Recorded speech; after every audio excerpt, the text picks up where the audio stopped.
오늘 말씀은 신명기 29장 14절에서 29절입니다.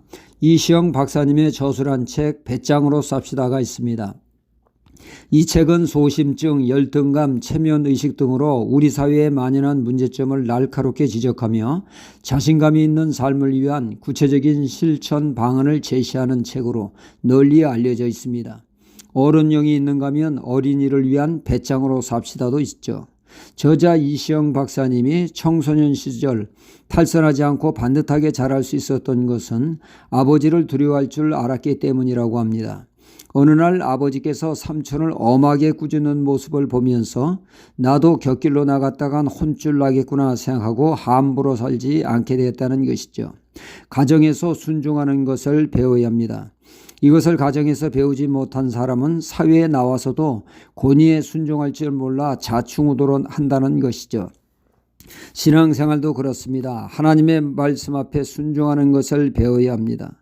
하나님의 권위에 순종하는 것을 말이죠. 전에 저희 교회 한 자매님이 매주 감사헌금 10,000원을 했습니다. 그래서 제가 물어보았습니다. 어떻게 매주 감사헌금을 하느냐고 물으니 그분의 어머니가 권사님이신데 어머니가 늘 그렇게 하는 모습을 보고 자라 본인도 자연스레 감사헌금하는 것이 자연스럽다는 것입니다. 그분으로 인해 여러 사람이 본을 받아 감사헌금을 하게 되었죠. 올바른 신앙을 물려주는 것 그 어떤 것보다 귀합니다. 욥은 자신만 잘 믿는 것이 아니라 자녀들에게도 하나님을 경외하는 신앙이 되도록 애쓰는 모습을 보게 됩니다. 혹여 잔치로 취해 하나님 앞에 경솔한 행동을 하지 않았을까 하여 자녀들을 위한 번제를 바치며 그는 재산보다도 하나님을 경외하는 신앙을 물려주고자 애를 썼습니다. 본받을 만한 신앙의 모습이죠.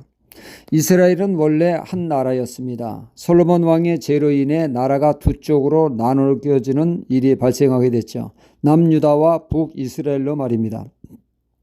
특히 북이스라엘은 초창기부터 금송아지를 숭배하는 등 우상 숭배에 많이 치우쳤습니다.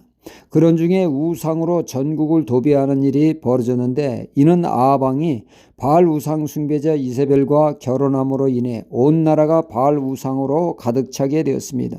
이에 하나님은 진노하셔서 3년 6개월의 기근에 시달리게 되도록 그들에게 역사하셨죠. 아합 왕이 죽고 이어 장남인 아하시아가 왕위에 오르게 됩니다. 열왕기하 1장에 보면 아하시아에게 건강상 문제가 생겼음을 기록하고 있습니다. 이스라엘의 가옥 구조는 옥상이 평평해 그것에서 쉬기도 하고 여러 용도로 쓰이게 되어집니다.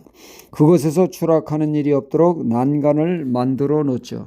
그런데 아하시아 왕이 그만 부주의해서 난간에서 떨어지는 낙상사고로 몸을 다치게 됩니다. 생각보다 상태가 심각했습니다. 그러자 아하시아 왕은 신하를 불러 바알세불 우상에게 이 병이 낫겠는지 물어보라고 명을 내리게 됩니다. 이때 하나님께서는 당시 하나님의 선지자 엘리야에게 이 사실을 알리며 그 사자에게 전해주라고 했습니다. 이스라엘의 하나님이 아니 계셔서 에그론의 신 바알세불에게 물으러 가느냐? 하나님이 말씀하시기를 너는 침상에서 내려오지 못하고 죽게 될 것이라고 하는 말씀을 전하게 하셨죠. 하나님은 이로 인해 크게 진노하셨습니다. 하나님을 무시한 그 우상 숭배에 크게 진노하셨던 것이죠. 오늘 말씀에 하나님은 거듭거듭 말씀하십니다. 하나님의 백성이 말씀에 벗어나 불순종하는 것과 하나님이 아닌 우상 숭배에 대하여 엄중 경고하고 계십니다. 이에 하나님을 진노하시며 저주와 심판을 자초하는 행위라고 말이죠.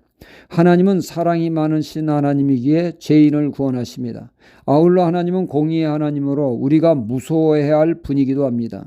그런데 어느 순간 사랑의 하나님만 강조하며 하나님을 두려워한 분임을 잊고 방자한 삶으로 나아가지 않도록 하라는 것이죠. 12절에 이러한 독초가 자라 이스라엘 공동체를 해치는 일이 없도록 주의하라 하십니다. 하나님은 사랑이 많을 뿐만 아니라 하나님을 두려워할 줄 알아야죠.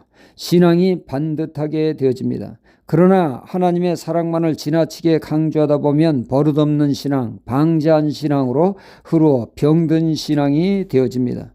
우리의 신앙이 하나님을 기쁘시게 하는데 초점이 맞추어지며 하나님을 진노케 하는 삶으로 살지 않도록 주의해야겠습니다. 고로 우리는 하나님을 경외하는 성령의 사람이 되도록 힘쓰며 기도해야겠습니다. 경외의 영으로 충만하게 하여 주옵소서. 또한 하나님의 말씀에 두렵고 떨림으로 대하는 우리가 되어 우상이 아닌 하나님만을 온전히 섬기는 삶이 되어야겠습니다. 할렐루야.